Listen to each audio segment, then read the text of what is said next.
Alrighty, book number 3, The Story Collector. This was Evie Woods, who I've enjoyed all of her books that I've read. She writes fantastic stories about stories or places that are just a little different and a little magical. And this is about a quiet village in Ireland that this woman discovers because she's fleeing her bad marriage. It's just a mutual divorce, basically.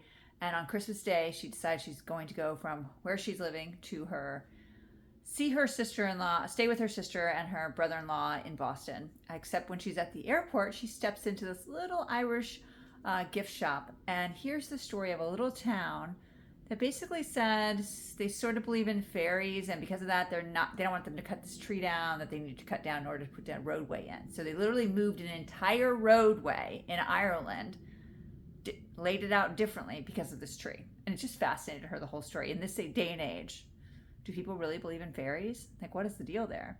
So she goes to get the stories. And she doesn't do it sort of consciously. She sort of somehow she wakes up in Ireland and she's like, oh, goodness gracious. She changed her flight and just in a big hurry just kind of got on the plane and went to Ireland, which it was a fun concept. And what's interesting is there's actually 2 stories going on at the same time. A farm girl named Anna, who helps 100 years ago, she's helping a American visitor translate fairy tales from Irish to English, and everything's not quite what you think. And there's a big mystery in that 100-year-old story. And then there's this story with the Irish village and the hawthorn tree and the fairies and how they don't want to be, how the town still has a great link to fairies. So you're going to find some interesting secrets. You're going to find some interesting, it doesn't go down a path you're expecting. And these 2 parallel stories, as you're going through, you'll see them intertwine in a most fascinating way. It's a quiet story. There's not a lot of excitement. It's not a lot of action.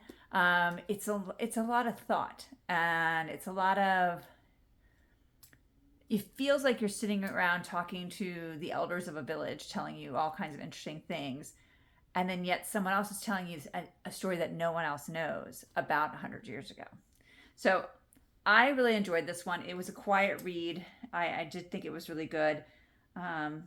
She kept expecting the panic to set in, that as she took in her new surroundings, all she felt was joy. Maybe, she thought, this is what following your heart feels like. And that's what this book feels like, following your heart. So I highly recommend. It's a yes if any of that interests you at all.